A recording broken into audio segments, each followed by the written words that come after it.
Welcome. It's This Is Going Well, I Think, with David Cooper. I am David Cooper. It's This Is Going Well, I Think, the show where no one's listening, the show where no one cares, the show where I record this introduction fresh every day, even though it's pretty much the same and I could just use a stock recording, but fresh content every day is what I give to you, and today no different. On tonight's show, you'll hear Gary Direnfeld, therapist, social worker for Therapy Thursdays on a Monday, a segment with an incredibly stupid name, but some stimulating subject matter. For example, today, we're going to talk about video game addictions, something that's near and dear to my heart, because 15 years clean, I'm still addicted to video games. I know I'm addicted to them. I don't play them, at least not online ones, but I know in my heart of hearts, I'm an addict. And it all started when I was a kid. So Gary Direnfeld is going to pick that apart as we talk children and video game addictions. After that, can you teach funny? I will have the instructor of a comedy class, a writing class, a stand-up class make the argument that funny can be taught. I think there's a lot of people who aren't so sure.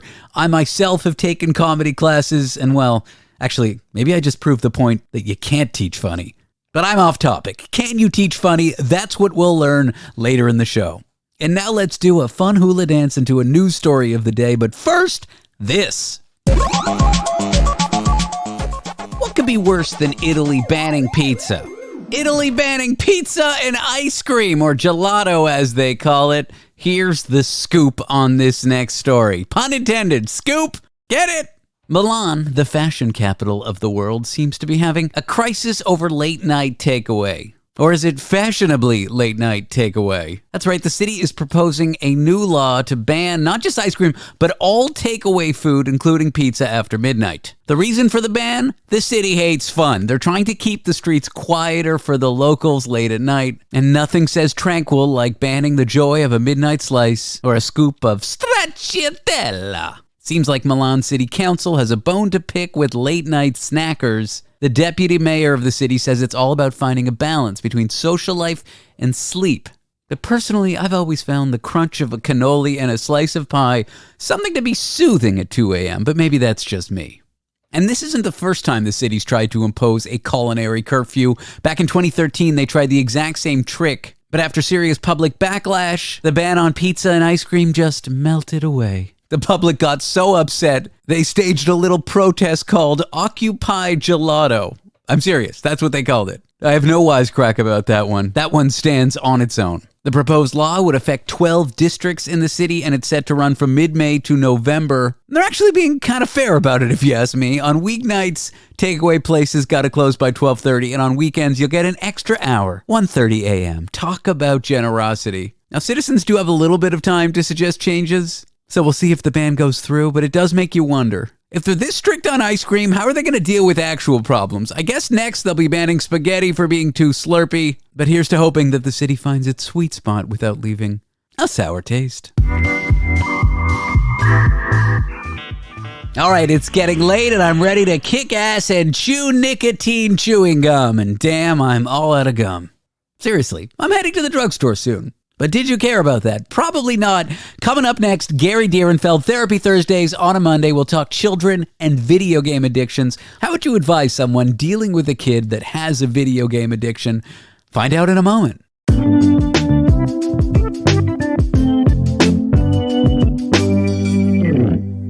It's Therapy Thursdays on a Monday with expert in social work, family therapy, and crochet. Are you good at crochet, Gary? My grandmother was. Was she? Yeah, she crocheted everyone beautiful tablecloths. Ours got bleached one day and it burnt and destroyed the tablecloth. So I don't have the heirloom. But boy, do I have memories of my grandmother, my booby, crocheting. Of course, your name is Gary Direnfeld. I didn't say that. I feel like that's an important part of the format.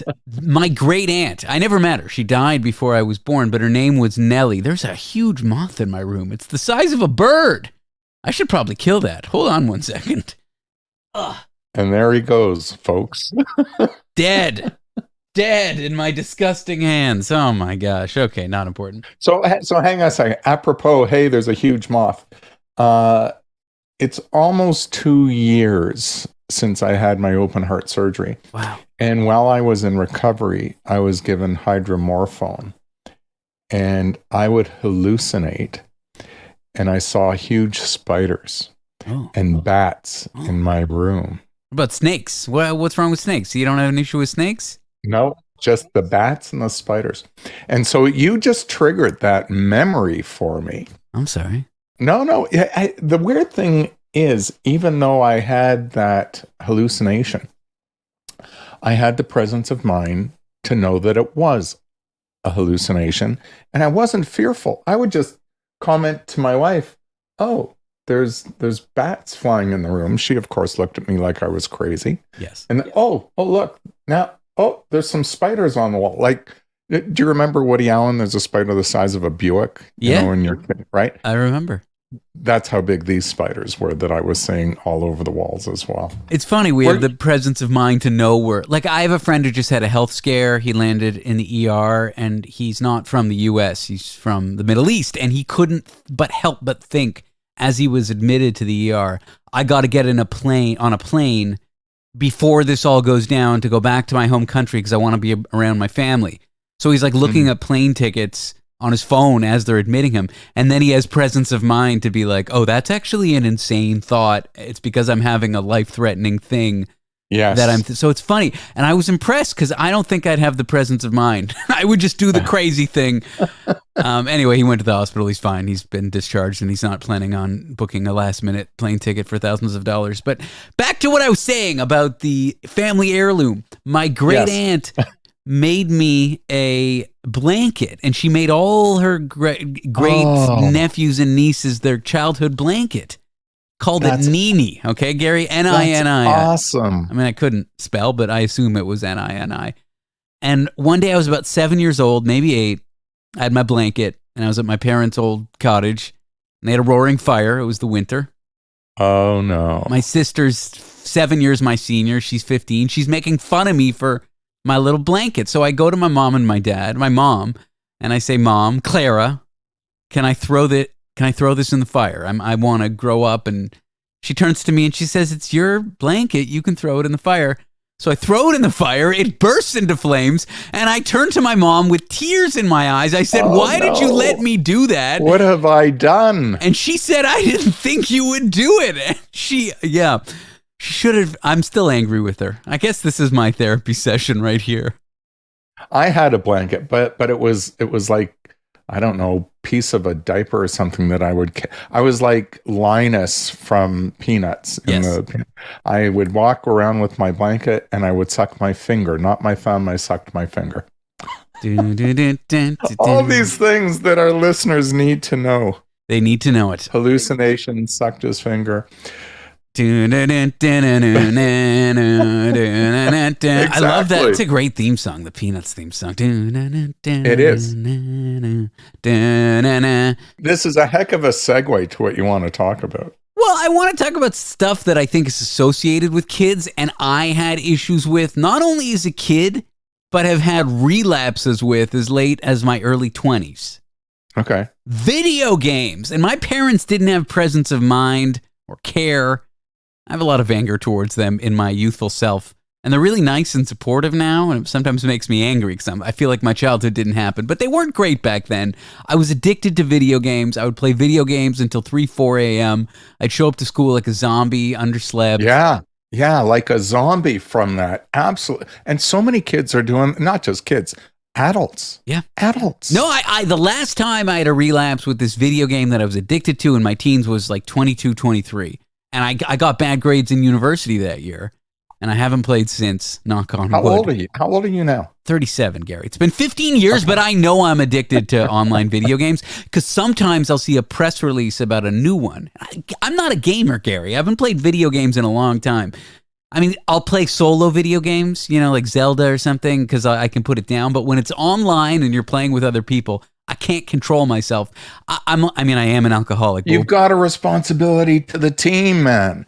And so there is a social pressure with today's video games Yes. to stay online, lest you let the team down and everything goes to ruin. And you can't shut it off. Otherwise, you're just standing there and you die, and your team's like, why didn't you finish the thing with me? And so parents, hang on. So parents will say to me, but this is where my son or daughter, typically it's son, quite frankly, this is where my kid socializes. And if I pull the plug, they won't socialize. And it's like, wait a minute, they're hanging out with their other drug buddies, really. Getting the fix, yeah. I mean, it is better than heroin, but it's not great. Right, but they're getting the fix. And like you said, you're up till 3, 4 in the morning. You go to school as a zombie and you can't function. Yeah. And it's like, well, they shouldn't actually be socializing with fellow addicts. No. I Right? have gone through periods in my life where I've used hard drugs, nothing like heroin or meth, but like hard drugs. And I had friends who did them. And that feeling of kind of using all night and partying, and then the sun rises.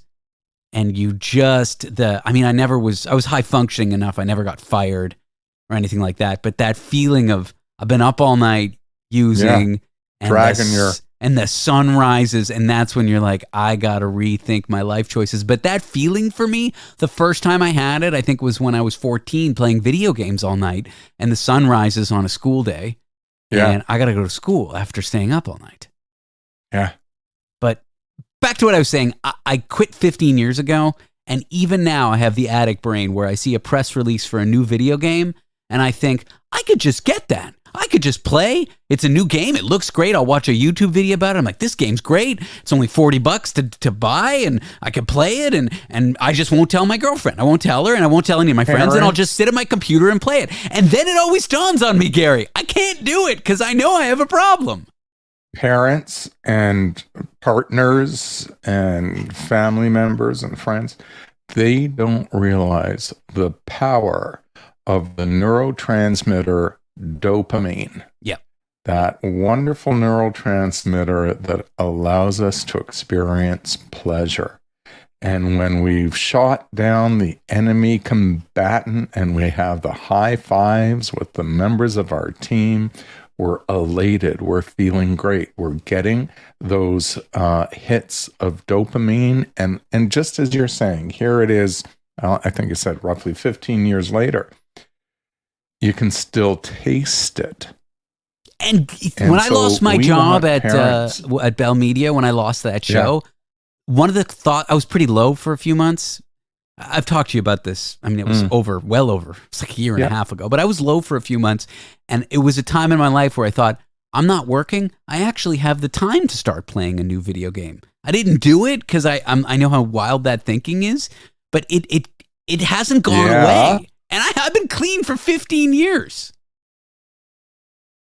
That's the nature of an addiction. And we so want parents to catch their kids when they're young, because not everyone is vulnerable to that. No. But a good many are. So you can have, one group of kids who can pick it up, put it down, and it just doesn't affect them. They for whatever reasons, they have something built in neurologically that keeps that from hooking them in.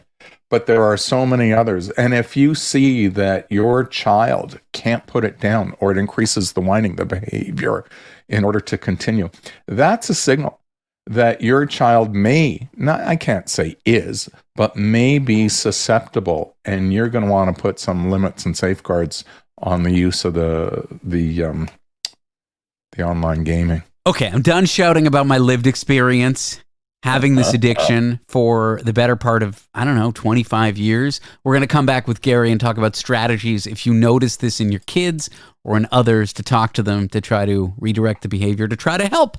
I'm here with Gary Direnfeld. It's Therapy Thursdays on a Monday.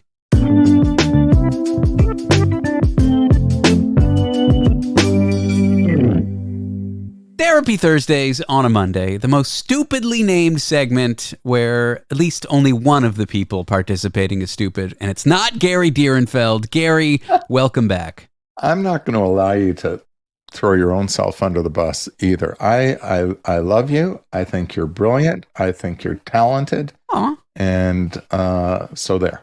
I love you. I think you're brilliant. I think you're talented. And I think you're handsome, which was something omitted from what you said about me. But I'm aware of my own looks. That I can't change. Well, I suppose I could with plastic surgery, but not important. Gary, we're talking about video game addictions, something I'm passionate about because it's something I have and it's something that has been in remission for many years, many years, but something I struggled with growing up. My parents just kind of ignored it, didn't notice. I was the youngest of four. I was an accident. That's my cross to bear. You flew under the radar. From their perspective, hey, if he's playing video games, out of sight, out of mind, no problem. And that's how a lot of parents deal with it. Mm-hmm. It is the consummate babysitter, because when you are hooked on that video game, you're not going anywhere. You're not stepping out. You're not getting into trouble per se, but nor are you necessarily developing. Got it. So assuming I'm not a maladaptive, badly adjusted parent who just thinks out of sight, out of mind, at least they're at the computer and not causing trouble, getting arrested, stealing. What's the best way to handle this when your kid is like, you take the computer away and the kid freaks out, you know? Well, yeah, if you take the computer away, the access to the fix, and the kid freaks out, that is such a strong signal to you that your kid is connected to the use of the device in a way that isn't healthy, where they are going to go ballistic for your intervention. That's a signal that this may not be a kid who can learn the appropriate use of online gaming, if there is appropriate use, a whole other argument. However, may not be able to manage themselves in view of those hits of dopamine. And if that's what you say, it's like trying to negotiate how much crack is reasonable with someone who's addicted to, like. Well, as an alcoholic, Gary, I sometimes think, if I start drinking again, maybe if I just have one drink, it'll be reasonable. That's very much the addict's mindset, right? How much of my addiction is reasonable? Well, the answer is none. And when it is an addiction, like video games, oh, it's fun, it's harmless, it's video games, come on. It's hard to appreciate how much that can intervene in a person's life and undermine their development, undermine their relationships, undermine their working. So we do want parents to be aware of that. And if you're seeing that in your child, I suggest, and parents don't like hearing this from me, I suggest it isn't I stutter sometimes, it isn't a negotiation of how much we're going to let you be addicted, because you continue to give them a taste. That's all they're thinking about is the next taste. It has to be out of their lives. There is no video games for this person. It's like saying, well, if I get them used to this, maybe I can help them set some self limits. But again, would you do that with cocaine? Would you do that with alcohol? Would you do that, with crack? The answer is an emphatic no. And so I get so much pushback when I say this to parents and I get pushback from those who use the video games. I can stop. I can do this. Well, yeah, some can. Many can't. We're talking about those who can't. Mm-hmm. All right? We're talking about those who can't. We're seeing it in very young children. If that's what you're saying, man, why are you even going there? Well, there's something you mentioned I want to latch on to. You were talking about how it can have serious effects on kids, maybe their socialization, maybe their development, these kinds of things. And I have some lived experience there. When I played games all night and didn't do my homework, I did fine in school. I didn't get great in humanities. I did well in math and science because I liked computers. That was honestly part of it, which basically led into my career before I got into media. I was a computer scientist. I was a software engineer. I did fine. Okay, I passed school. I flunked a grade or two. I flunked a class or two, but I graduated. I got a degree. I got a job.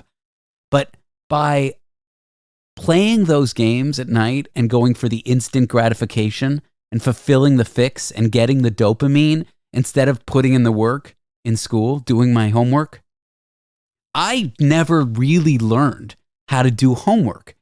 And I did my future self a disservice because when I entered the workforce, sitting down and doing my work alone, I was never good at that. Like if I had a big deadline at work, it was a real struggle and I'd leave things to the last minute. Like I didn't have well-adjusted work habits that I feel I would have gotten if I practiced them growing up in school, which I never did because I just went for my addiction. I went for the computer. I went for the video games. And that is what I robbed of myself. Not a future career, not even grades, not even a degree I passed, who cares? But I didn't learn discipline growing up. And it, as a result, as an adult, comes difficult for me, Gary. Yeah, you're also describing some symptoms of ADHD in that. And the symptoms that you're describing, and this is weird for some parents to understand. Some kids with ADHD, they have what we call a hyper focus. Yes, I had that with video games. As a toddler, I had it with Legos. I always had it. Yeah. And so that can actually be a symptom of ADHD. And if you see your kid hooked into that, it's still not good. It's still not good. It can still get in their way. It can still become an addiction, but it can start for some kids as that hyper focus. You may want to get your child or partner or adult assessed for ADHD. There are medications for that, and please don't walk me down the rabbit hole, but they'll be addicted to that. There's a difference. If you can benefit from medication that is physician prescribed, that can be helpful. Take it as prescribed. So just to give a little differentiation there. So if you have a neurotypical brain versus a neurodivergent brain, that too can create a greater likelihood of becoming hooked on the video games. But at the end of the day, when your whole life is that, there's no time for learning. There's no time for socializing outside of that. There's no time for developing other social skills, maybe, hopefully. So we want parents to be aware of that. Pull the damn plug from my perspective. Will the kid go ballistic? Yes. So parent, you may need support to manage the pushback that your child will give you, that any addict will give you when you have an intervention.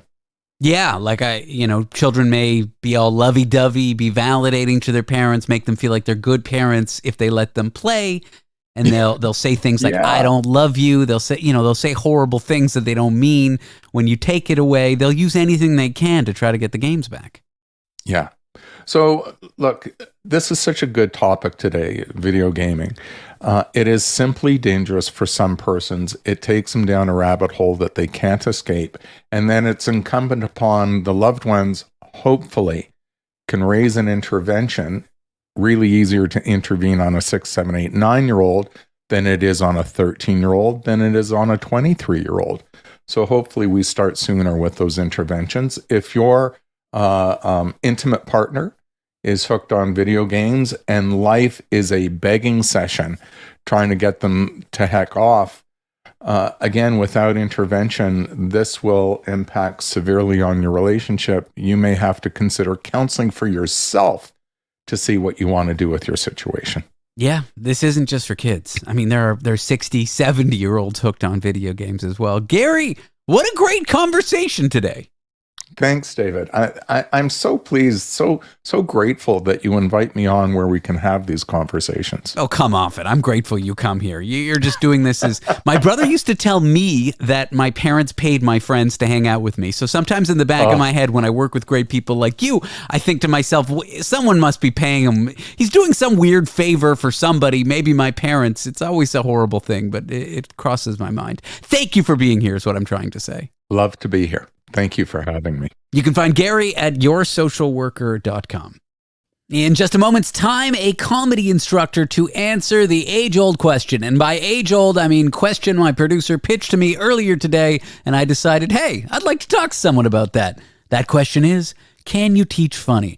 And to attempt to answer it, I'll have the instructor of a comedy class at Humber College in just a moment.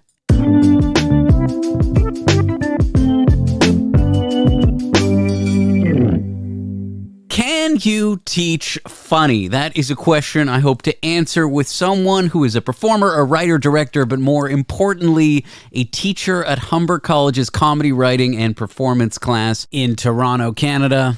Her name is Melody Johnson. Melody, thanks for being here. Oh, thanks for having me today. So before we try to answer that basic question that I'm sure has many, many different answers, do you want to give me an overview of what the comedy writing and performance program you teach is and what inspired you to start doing it?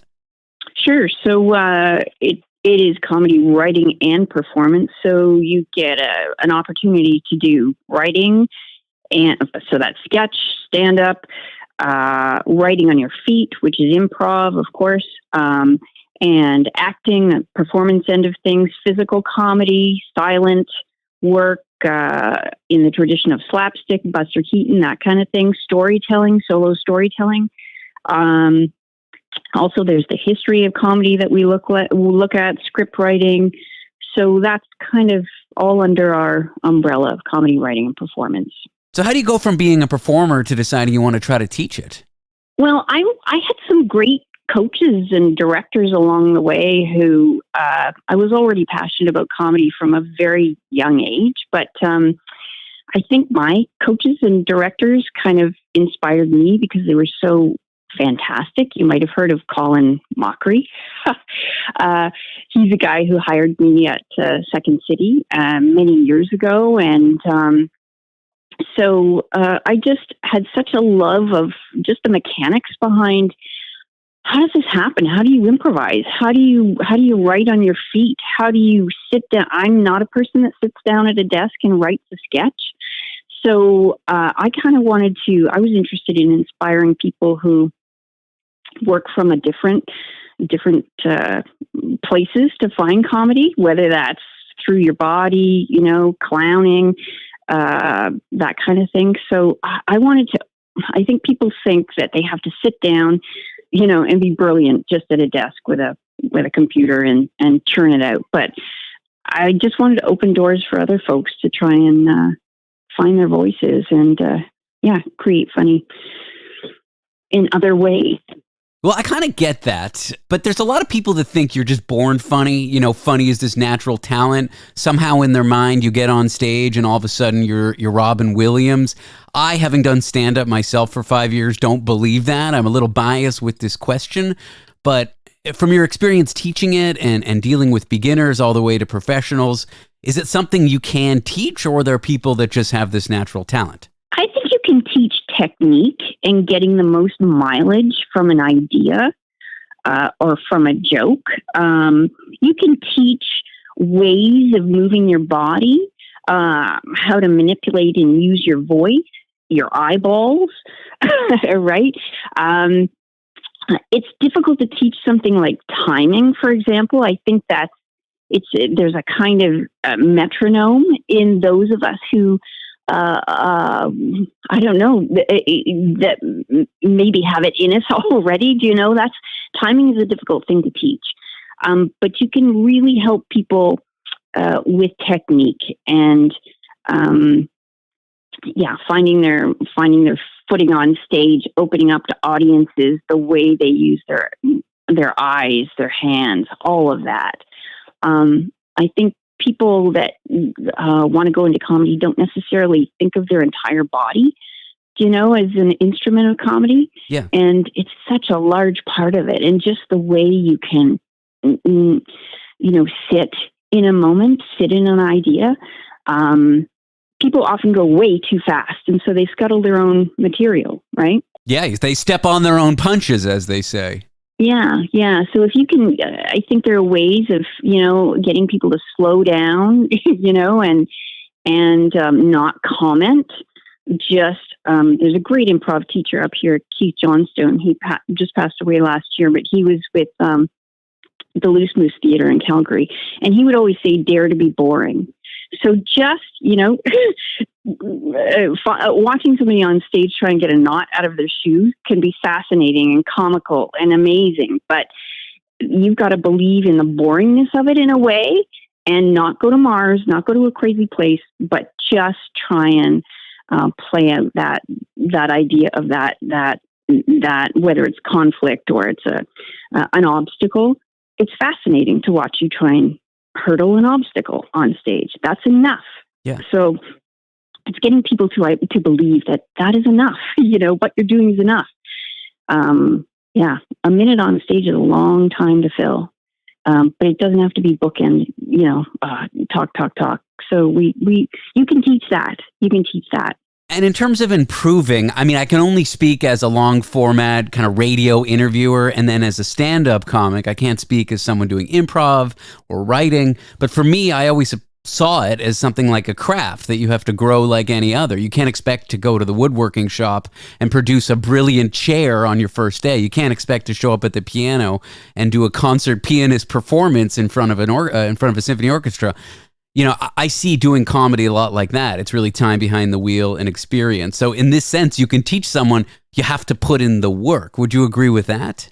Yeah, you got to put in the work, and no matter if it's stand up or if it's improv, you got to do the reps just over and over and over, and record yourself, whether it's just your voice or record the whole performance. Tape it all, watch yourself back, just like a football coach might go over a play. You got to figure out the mechanics of what went right there, or what can I move to make it a stronger joke, or work on the timing. So it's all about reps and time. It's not instant. Yeah, I was sitting down with a friend of mine who's a comic, and this is a fairly accomplished comic. Like, they had just opened for Liza Schlesinger. And if you can believe this, they wouldn't listen to recordings of their own performance because they found listening to their own voice too painful. And I convinced this person to try, and they admitted that even after 10 years of stand-up, doing that extra work helped them. Yeah, for sure. That monitor, if you're watching yourself, back, that's the greatest teacher, right? It's confronting cringy, harsh work. But we just learn so much from our bodies and our expression, facial expression, what our eyes are doing, what is your hit? What is your flavor when you're standing out there? Is it a deadpan? Is it a Stephen going back in time, Stephen Wright kind of vibe?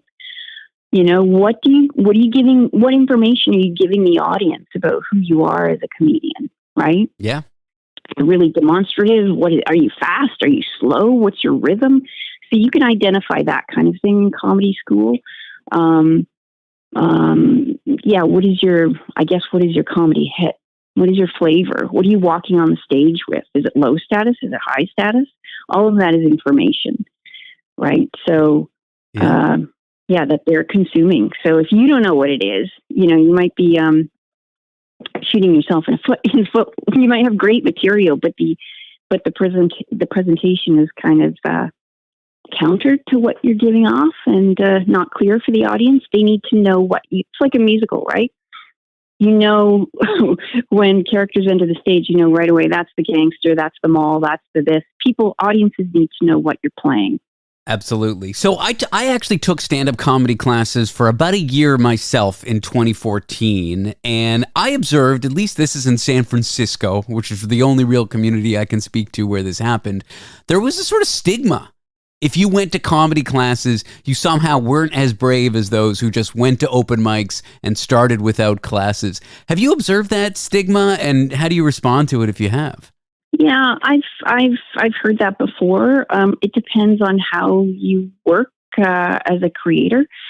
Some people work better on the front line, in the trenches, as it were, just going out and trying new stuff every night. Some people need guidance and coaching, and like I was saying, that football coach, somebody to go over the work with you to point out what went well, what you might want to modify for the next time.